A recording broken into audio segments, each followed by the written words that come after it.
Hey, what's up there, YouTubers? Adjumant Cinedrop coming to you guys here today with another deck tech. So today we have a budget deck, and it's actually going to be Selesnya tokens. So this green-white based aggro deck is mainly going to focus on creating a ton of token creatures, making them a little bit bigger, and then just being able to turn everything sideways on our opponent. Now, the best thing about this deck is the fact that, well, it's a budget deck, so you're really only going to be downing like $20, $30, and maybe sometimes even more if you want to buy some more mythics or rares to improve the deck, but it's not going to break the bank. You're still going to have fun and have a wallet that isn't completely empty. So before we get to taking a look at what this deck looks like and how I designed it, if you guys have any suggestions for decks that you would like to see, please leave them down in the comments below and I'll take them into consideration for future deck techs.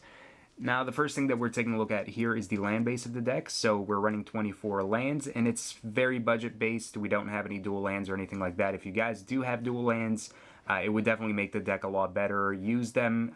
If you're contemplating about getting them, go ahead and get them. They're always useful in decks that are running multiple colors. So we have Selesnya Guildgate, and this is going to be a play set for us. Enters the battlefield tapped, but provides green and white for us. We have our basics here, so we're running 12 forests. So I'll cut them off in the fours. And then we have 8 plains.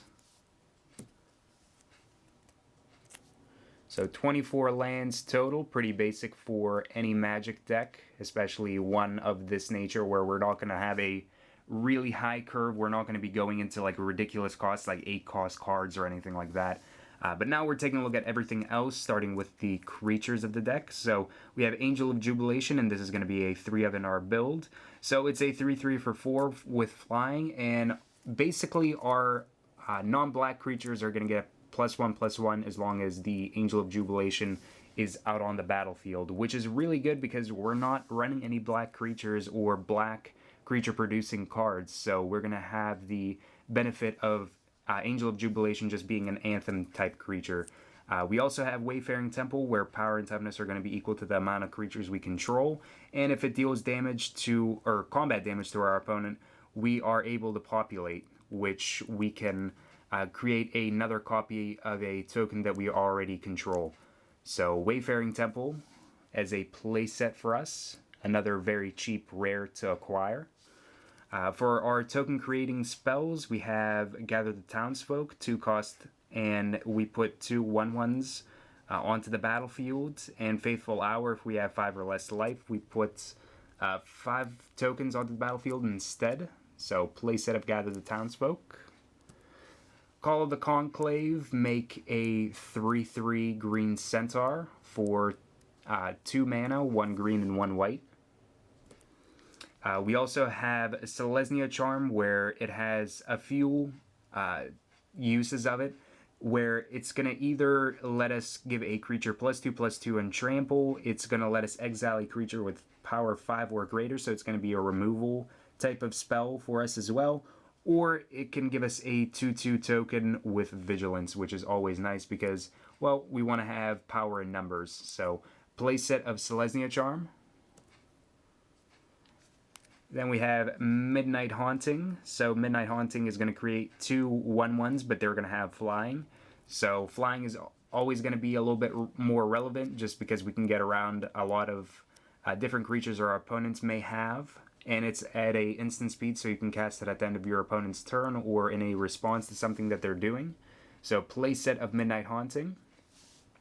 We have Slime Molding, so X amount of mana in green, and we get a XX green ooze creature token onto the battlefield. So we're running 3 slime moldings in the build just to make a big creature, and then from there, if we're able to populate and make more of them, it's all the better. So 3 slime molding. We have Routeborne Defenses as a 3-of, so populate and then our creatures are indestructible until the end of the turn for 3 mana. Pretty awesome. So Rootborn Defenses is a 3-of. For more Anthem type effects, we have some Intangible Virtues. So creatures we control get +1/+1 and Vigilance, and creature tokens, should I say, get +1/+1 and have Vigilance for 2 mana, 1 generic and 1 white, and it's an enchantment. So we have a play set of Intangible Virtue. We also have Growing Ranks as a 2-of in the deck. It's an enchantment for 4, 2 generic, and double hybrid green or white. And at the beginning of our upkeep, we get to populate, which is going to be really nice in being able to make just a ton of tokens. And then we have Collective Blessing. So creatures we control get +3/+3 for 6. So it's a little bit more expensive of a Anthem, but it's definitely a big one to be able to drop on the field, especially if we already have a bunch of creatures out there. And it can mean the difference between winning or losing a game oftentimes. So that's the main board that we have for the deck. Now, obviously, you guys can add in more expensive stuff. Armada Worms, Tristanis, Garruk Primal Hunter, Garruk Relentless. There are a lot of different things, even Thragtusk as well. Some of you more experienced players will know what you guys can add in, but generally with green and white, things are pretty straightforward. There's also Luxodon Smiter, which is not a token card, but at the same time, it's a pretty good aggro card as well. But there's pretty much a lot of options that you can add in for this type of a deck, but the basic shell is pretty straightforward and it works very well. Now we're taking a look at the sideboard that we have here. So we have Centaur Healer, so we are going to be using him as a playset in our sideboard for the deck.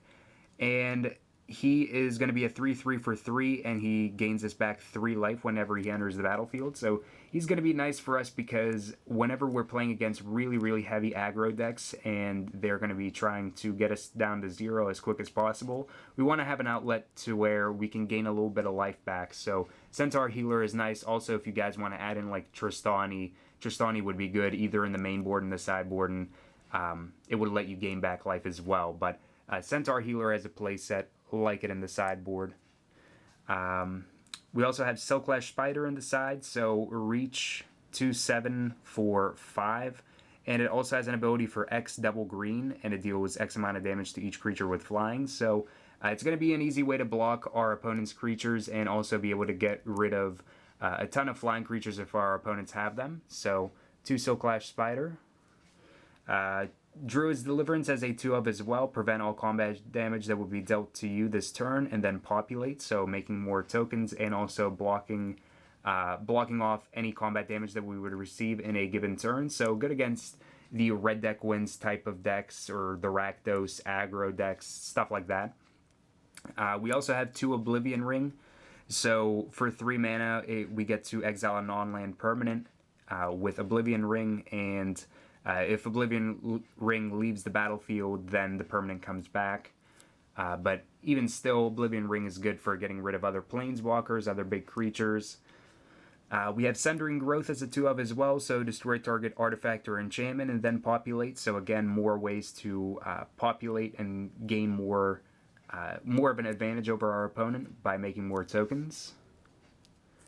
And then we have 3 Rest in Peace as the last set of cards. So 2 mana, 1 generic, 1 white, and whenever it enters the battlefield, exile all cards from all graveyards, and if a card or token would be put into the graveyard from anywhere, exile it instead. So Rest in Peace is nice because it's going to be able to stop any decks that are running combos off of Unburial Rites where they can have their creatures from a graveyard come back onto the battlefield, and oftentimes they're very overwhelming. So we have 3 Rest in Peace to be able to combat any type of graveyard tricks like that. So that is the main board and sideboard for this budget deck of Selesnya tokens. Hopefully you guys enjoyed it. The entire deck list is down below where you guys can check it out. If you have any questions, leave them down in the comments below.